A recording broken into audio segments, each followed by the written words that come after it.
Hello viewers, welcome back to our channel with Niljit family. আশা করি সবাই নিশ্চয়ই ভালো আছেন, সুস্থ আছেন, সুরক্ষিত আছেন। আমরাও বেশ ভালো আছি। এর আগেও প্রেগনেন্সির বেশ কয়েকটা ভিডিও আপনাদের সাথে শেয়ার করেছি। আর এই ভিডিওটা হচ্ছে আমি বলতে গেলে প্রথম আর শেষবারের মতো কোনো দাওয়াতে গিয়েছিলাম। এখানে আমাদের একটা দিদির মেয়ে গ্র্যাজুয়েশন প্রোগ্রাম ছিল, সেখানে গিয়েছিলাম। তারই একটু মুহূর্ত ধরে রেখেছি। আমরা আজকে একটা দাওয়াতে এসেছি, এত আইটেম পুরো বুফে না, যে সমাধি মেয়ের গ্র্যাজুয়েশন পার্টি।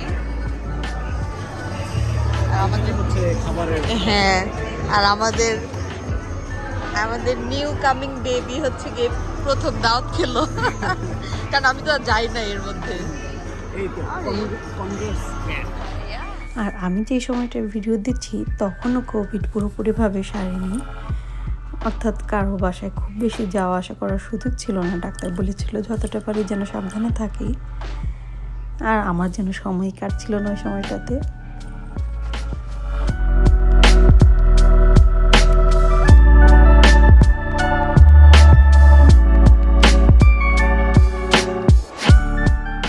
বলতে গেলে আমি প্রায় সারাদিনই বসে বসে বেবি মুভমেন্ট দেখতাম, যেহেতু একটু শেষের দিকে ছিল, শরীরটা একটু দুর্বল ছিল, তাই খুব বেশি কাজ করতে পারতাম না। আর ভালোই লাগতো বেবি মুভমেন্টটা দেখতে। আর সামার আসলেই আমাদের ডেইলি রুটিন থাকে অরিজিৎকে নিয়ে একটু সুইমিং পুলে যাওয়া। আসলে স্কুলও তো বন্ধ থাকে, তারও যেন সময়টা ভালো কাটে, সেই জন্য প্রতিদিন নিয়ে যাচ্ছি। আর এরই মধ্যে আমার প্রিয় ছোট বোন মিম আর তাজবির ভাইয়া আমাদের একটা বন্ধু পরিবার একটা ঝটিকা সফরে আমাদের বাড়িতে বেড়াতে এসেছে।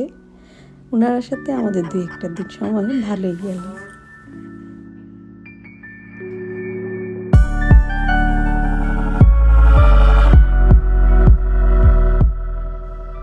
আর অরিজিতের সুইমিং পুলে আসা কিন্তু মিস নেই, তাই আজকে মিমকে নিয়ে চলে এসেছি সুইমিং পুলে। যেহেতু উইকডেজ, তাই অভিজিৎ আসলে হয়তো আব্বা বেড়াতে যাব।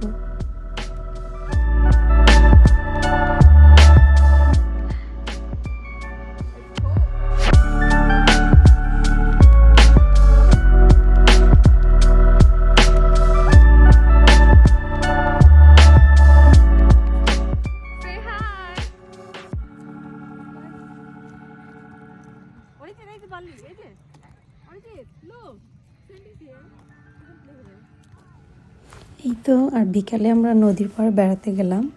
আজকে নদীর পাড়টা একদম সি বিচের মতোই লাগছে। সামার আসলে আসলে আশপাশটা অনেক বেশি সুন্দর হয়ে ওঠে, তাই না?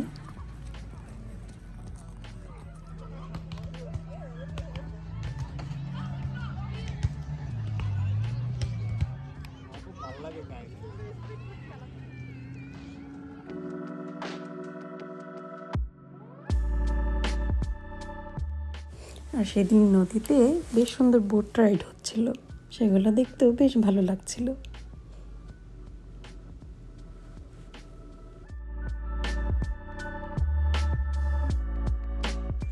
তুমি বললো তোমার হচ্ছে ওয়াশিংটনে কেমন লাগছে? অনেক ভালো লাগছে, অনেক মন সুন্দর যাচ্ছে এলাকা। ওয়াশিংটনে চলে আসি। আই, খুব খুব খুব ভালো হয়েছে। কবে তোমরা আবার চলে এসো তো করি। আর ওই সি বিচটা কেমন লেগেছে? অনেক ভালো, সবকিছুই সুন্দর, অনেক ভালো। আর এই ভিডিওটা ছিল জাস্ট ফান, মজা করে মিমের ইন্টারভিউ নেওয়া। আর তাদেরকে অসংখ্য ধন্যবাদ এত সুন্দর এত এত গিফটের জন্য। অনেক শুভকামনা রইল, সবসময় ভালো থাকুক।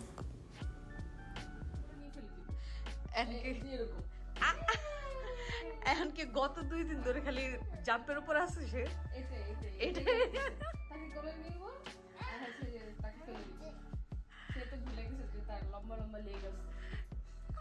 মিম আসার পর থেকে ওর কাজ হচ্ছে খালি জাম্প জাম্প, বেডের উপর জাম্প। লাস্ট 2 দিন ওরা থাকাতে ভুলেই গেছিলাম যে আমাদের খুব রিসেন্টলি একটা ডক্টর ইন্টারভিউ আছে। এই তো, তাই আবার বেবির জন্য প্রস্তুতি নেওয়া শুরু আমাদের। অনলাইনে বেবির জন্য একটা ব্যাগ অর্ডার করেছি, সেটাই চলে এসেছে, সেটাই সেট করছি।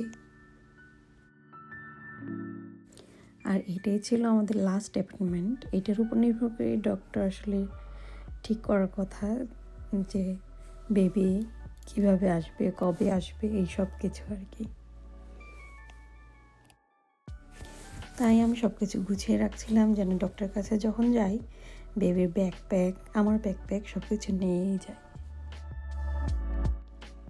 আর এই ব্যাগটা আমার খুবই ভালো লেগেছে, যদিও অনলাইনে অর্ডার করেছি, বাট এই ব্যাগটা আসলে একটা বেডও বানানো যায়। অর্থাৎ যদি বেবি ডাইপার চেঞ্জ করতে হয় আর বেবি ন্যাপ নিতে চায় তাহলে এই ব্যাগটাই যথেষ্ট। সো কেউ যদি এই ব্যাগটা চান সেটা অ্যামাজনে পেয়ে যাবেন। উডবি মামদের জন্য এই ব্যাগটা সাজেস্টেড। যাই হোক, আজকের ভিডিও এই পর্যন্তই। আশা করি আপনারা সবাই ভালো থাকবেন, সুস্থ থাকবেন। কথা হবে আবার পরবর্তী ভিডিওতে।